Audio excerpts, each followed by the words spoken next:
ಒಂದೇ ಒಂದು ಉದಾಹರಣೆ, ನೀವು ಅಂಬೇಡ್ಕರ್ ಭವನ ಈಗೇನು ನಾವು ಶಂಕುಸ್ಥಾಪನೆಯನ್ನು ಮಾಡಿದ್ದೀರ, ಈ ಅಂಬೇಡ್ಕರ್ ಭವನ ಸ್ಥಳದಲ್ಲಿ ಮುಸ್ಲಿಂ ಅವ್ರನ್ನೆಲ್ಲ ಕರೆದು ಟಿಪ್ಪು ಭವನ ಮಾಡ್ತೀನಿ, ನೀವೊಂದು ಅರ್ಜಿ ಕೊಡ್ರಿ, ಆಮೇಲೆ ಕುರುಬರನ್ನ ಕರೆದು ಜನಕ ಭವನ ಮಾಡ್ತೀವಿ, ಒಕ್ಕಲಿಗರನ್ನ ಕರೆದು ಕೆಂಪೇಗೌಡ ಭವನ ಮಾಡ್ತೀವಿ, ಅದೆಲ್ಲ ಎಲ್ರಿಗೂ ಜಗಜ್ಜಾಹೀರು. ಇದು ನಾನು ಯಾವತ್ತೂ ಕೂಡ ನನಗೆ ಅದು ಅಭ್ಯಾಸವೂ ಇಲ್ಲ, ನಾನು ಅದು ಮಾಡೋದು ಇಲ್ಲ.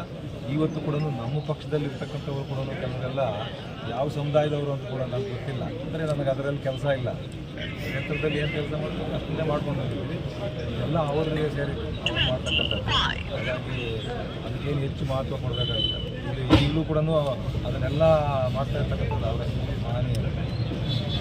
ಒಂದು ಉದಾಹರಣೆ ತೋರಿಸ್ಬೇಕಲ್ಲ, ನಾವು ಎಲ್ಲಿ ನಾನೇ ಹೇಳ್ತಾ ಇದ್ದೀನಲ್ಲ, ನೀವು 500 ಅಲ್ಲ 1000 ಅಲ್ಲ 5,000 ಕೋಟಿ ತಂದು ಅಭಿವೃದ್ಧಿ ಮಾಡಿ ನಮ್ದು ಯಾರ್ದು ತಕರಾರಿಲ್ಲ.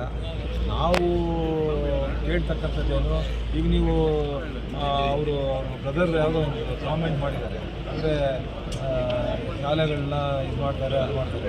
ಯಾರು ಇವತ್ತು ಎಷ್ಟು ಜನ ನಮ್ಮಲ್ಲಿ ಖಾಸಗಿ ಶಾಲೆಗಳು ಅವ್ರ ಸ್ವಂತ ಜಮೀನುಗಳು ಖರೀದಿ ಮಾಡಿ ಮಾಡ್ತಾಯಿದ್ದಾರೆ.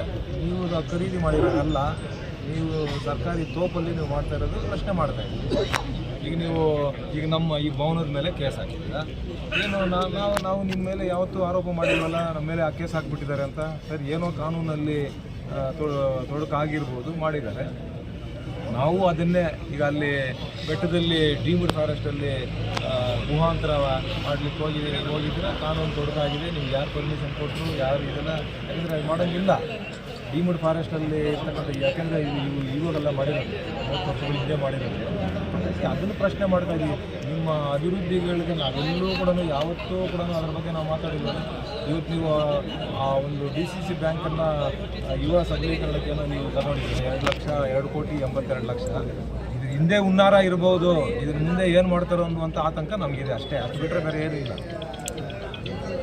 ಆಗಲಿಲ್ಲ ಎಲ್ಲ ಈಗ ಅವರೇ ಹೇಳಿದಾರಲ್ಲಪ್ಪ, ಅವರೇ ಹೇಳಿದರೆ 2001ರಲ್ಲೋ 2ರಲ್ಲೋ ಈ ಟೀಚರ್ಸ್ಗೆಲ್ಲ ಸೇಲ್ರೀಡ್ ಮಾಡಿದ್ದಾರೆ. ಅವರೇ ಹೇಳಿದಾರಲ್ಲ ತಪ್ಪಾಗ್ಬಿಟ್ಟಿದೆ, ಆಲ್ಟರ್ನೇಟ್ ನಾವು ಬದಲಿ ಬೇರೆ ಜಮೀನು ಕೊಡ್ತೀವಿ ಅಂತೆಲ್ಲ ಕೇಳಿದ್ದಾರೆ. ಎಲ್ಲ ಆಗಿದೆಯಲ್ಲ, ಇನ್ನೇನು ತಪ್ಪು, ಇನ್ನೇನು ಬೇಕಾಗಿದೆ ಹೇಳೋ? ಎಲ್ಲ ತಪ್ಪುಗಳು ಮಾಡಿರ್ತಕ್ಕಂಥದ್ದು. ಈಗ ನಾವು ಬೇರೆಯವ್ರ ಬಗ್ಗೆ ಯಾಕೆ ಮಾತಾಡ್ತಾ ಇಲ್ಲ, ಯಾಕೆ ಇವ್ರ ಬಗ್ಗೆ ಮಾತಾಡ್ತೀವಿ? ಎಲ್ಲ ಅನೇಕ ತಪ್ಪುಗಳಿದೆ. ಆಯಿತು, ಯಾವತ್ತೋ ಒಂದು ದಿವಸ ಸಿಗುತ್ತೆ, ನ್ಯಾಯ ಸಿಗುತ್ತೆ.